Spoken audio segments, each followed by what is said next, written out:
नमस्कार बच्चों। जैसा कि मैं आपको 3 पार्ट में पढ़ा चुकी हूँ।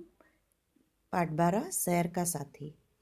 इसकी जो कहानी है वो एक लेखक के द्वारा लिखी गई है और उसमें इस कहानी के प्रति उन्होंने बताया है कि दूसरों के प्रति करुणा और दया की भावना किस तरह आती है और उसके बाद वो इंसान क्या क्या करता है, उसके बारे में कहानी में बताया गया है।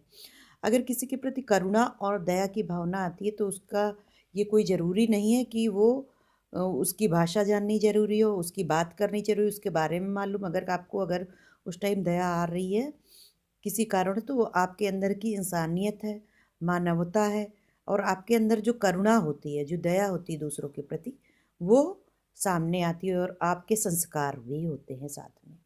तो ये कहानी जो है एक लेखक ने अपने ऊपर लिखी हुई है, अपनी आत्मकथा के द्वारा लिखी गई है कि वो क्या बताना चाह रहे हैं इस कहानी के थ्रू। जैसे कि उनको कहानी को में लेखक ने बताया, मैं आपको शॉर्ट में बता देती हूँ, फिर आगे की बताऊंगी कि वो बीमार बहुत होते हैं। तो उनको चिकित्सक कहते हैं कि आप पानी बदलने के लिए दूसरी जगह पर चले जाइए। तो वो एक देवघर नामक जगह है, वहाँ पर चले जाते हैं। वहाँ पर एक किराए का घर बहुत बड़ा सा लेते हैं और उनके एक साथ में एक मित्र भी होते हैं जो उनकी हमेशा सेवा करते हैं। वो मित्र हमेशा उनको टहलने के लिए भी बोलते हैं, परंतु वो टहलने के लिए राजी नहीं होते हैं। तो वो नाराज़ भी हो जाते हैं। एक टाइम में ऐसा होता है कि एक टाइम संध्या का समय होता है, एक समय। तो संध्या के समय उन्होंने देखते हैं कि कई बुजुर्ग लोग जो हैं बड़ी तेज़ी के साथ चलते हुए और वॉक कर रहे हैं, मतलब इवनिंग वॉक कर रहे हैं। शाम के टाइम लोग टहलते हैं ना, तो वो टहल रहे थे, तब उनके अंदर भी उत्साहवर्धन होता है और वो भी टहलने की सोचते हैं और वो भी टहलने के लिए निकल जाते हैं, लिए निकल जाते हैं और टहलते टहलते काफ़ी आगे तक निकल जाते हैं। फिर रात होने लगती है तो उनको लगता है कि अब घर वापस चलना चाहिए। जब मुड़ने लगते हैं तो उन्हें लगता है कि कोई पीछे है, तो देखते हैं कुत्ता है। तो उन्हें समझ में आ जाता है ये कुत्ता मेरे पीछे पीछे बहुत टाइम से चल रहा है और ये मेरे सैर का साथी बन गया। तो उसको कहते हैं तू मेरे सैर का साथी हो गया। फिर वो उनके साथ साथ घर तक जाता है, तो घर के तक जाता है तो उनकी एक आत्मीयता उस कुत्ते के थ्रू हो जाती है।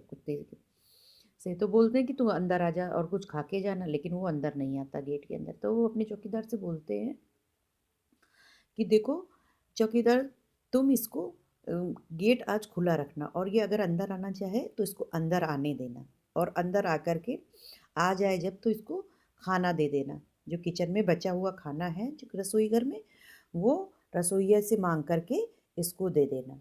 और उसके बाद वो अंदर चले जाते हैं। जब अंदर चले जाते हैं तब वो बाहर फाटक के पास खड़ा रहता है और कुत्ता चला जाता है। थोड़ी देर बाद जब वो सुबह होती है तो वो पूछते हैं कि लेखक पूछते हैं चौकीदार से कि क्या कुत्ते ने कुछ खाया था? तो बोले नहीं, वो थोड़ी देर खड़ा रहा और उसके बाद वो चला गया। तो कहते हैं कि अरे वो चला क्यों गया? बोले वो अंदर आया ही नहीं, उसको खाने को कुछ दिया तब नहीं दिया था। तो कहते हैं अरे खाने को क्यों नहीं दिया? वो फिर वहीं पर आकर जब सुबह के टाइम खड़ा था कुत्ता, तो बोलते तुम्हें कुछ खाने को मिला कि नहीं? अच्छा तुम आज आ जाना खाने को देने। रसोइयों को बुलाकर मैंने कह दिया कुत्ते को, जो मेरा ये कुत्ता मेरा मेहमान और इसको पेट भर खाना खिलाना। फिर वो पूछते हैं तीसरे दिन कि जब कुत्ता आता है तो चौकीदार से उसको खाने को दिया? तो बोले खाने को क्या देते? जो वहाँ पे खाने, बोले क्यों खाना तो आज तो बहुत बचा होगा आज। कुत्ते से भी वो कहते हैं कि तुमने तो आज खूब अच्छे से तुम्हें खाने को मिला होगा मांस, क्योंकि उनके यहाँ मटन वगैरह मीट वीट बना था। तो वो पूँछ हिलाता है, जैसे लगता है कि उनके ऊपर हंस रहा हो। तो वो जा कर के रसोइये से पूछते हैं, चौकीदार से कहते हैं कि क्या बात है भाई, खाने को क्यों नहीं मिला? तब उन्हें पता चलता है कि खाने को क्या मिलता है। वो जो बचा हुआ खाना था, वो सारा खाना तो कौन ले जाता है? मालिन ले जाती है, और मालिन किसी को देने ही नहीं देती है, तो उसको क्या मिलेगा? फिर एक दिन उनकी अचानक जो है तबीयत बहुत ज़्यादा ख़राब हो जाती है और 2-3 दिन वो नहीं आते हैं, टहलने नहीं जाते हैं। तब तक वो जो कुत्ता है, अचानक से वो देखते अपने कमरे में होते हैं कि कुत्ता, धीमे से कुत्ते की परछाई दिखती है। तो कुत्ता, जब सब सो रहे होते हैं तो कुत्ता ऊपर चढ़ के आ जाता है और उनको देखता रहे। कुत्ते को देखते हैं तो कह रहे अरे सैर का साथी तू अंदर आ जा। तो वो अंदर आता नहीं है कुत्ता कमरे से, उनको देख करके वापस चला जाता है। फिर वो नौकर से पूछते तुमने इसको खाने के लिए कुछ दिया था? तो उसने कहा नहीं, माली ने इसको भगा दिया। ये क्यों? मैंने तो कहा था आज तो बहुत सारा खाना बचा हुआ था। वही बताते हैं। तब नौकर ने कहा कि वो तो सारा मालिन उठा के ले जाती है। अब आगे की कहानी है, शोरगुल से मेरे मित्र की आंखें खुल गई। अब उनके जो मित्र था, वो जब वो पूछताछ कर रहे थे तब उनके मित्र की भी आंखें खुल गई। वो बोला, दादा की बातें निराली होती हैं, यहाँ आदमी को तो खाने को नहीं मिलता और ये कुत्ते की चिंता किए फिरते हैं। मेरे कहने पर कुत्ते को बुलाकर लाया गया। उसने आंगन की धूल में अपने लिए रहने की अ, जगह पक्की कर ली। धीरे धीरे मालिन का डर भी चला गया। अब वो कुत्ते को बुलाकर उनके कहने पर लाया गया और उसने आंगन में रहने रहने लगा वो। और धीरे धीरे वो अब मालिन से भी नहीं डरता था। मेरा शरीर सबल नहीं हुआ था, मतलब वो ठीक नहीं हुए थे, उनकी तबीयत अभी भी गड़बड़ चल रही थी और वो अस्वस्थ थे। और आरोग्य न होने के कारण, मतलब वो ठीक नहीं होने के कारण देवघर से विदा होने का दिन भी आ गया, जब वो ठीक भी नहीं हुए। और फिर भी उनको विदा होने का समय, एक समय था भाई कि इतने दिन तक वो वहाँ रहेंगे, उसके बाद उनको वापस घर ही जाना था। दोपहर की ट्रेन से जाना था। फाटक के बाहर गाड़ियों में सामान लादा जाने लगा। कुत्ते की व्यस्तता देखते ही बनती थी। कुल्लियों के साथ दौड़ दौड़ कर भीतर बाहर चौकसी कर रहा था, जैसे कि देख कर रहा हो कि कहीं कुछ हो ना जाए, कुछ छूट ना जाए। अब कुत्ता भी साथ साथ में इंसानों की तरह ही वही सारा सारा कार्य कर रहा था कि उनका जो सामान है बार बार उधर जाता इधर जाता इधर जाता, जैसे कि वो देख रेख पूरी चौकीदारी कर रहा कि कोई सामान उनका जो है लेखक का छूट ना जाए, उनके जो मालिक है उनका सामान या छूट ना जाए या कोई चोरी भी ना हो जाए।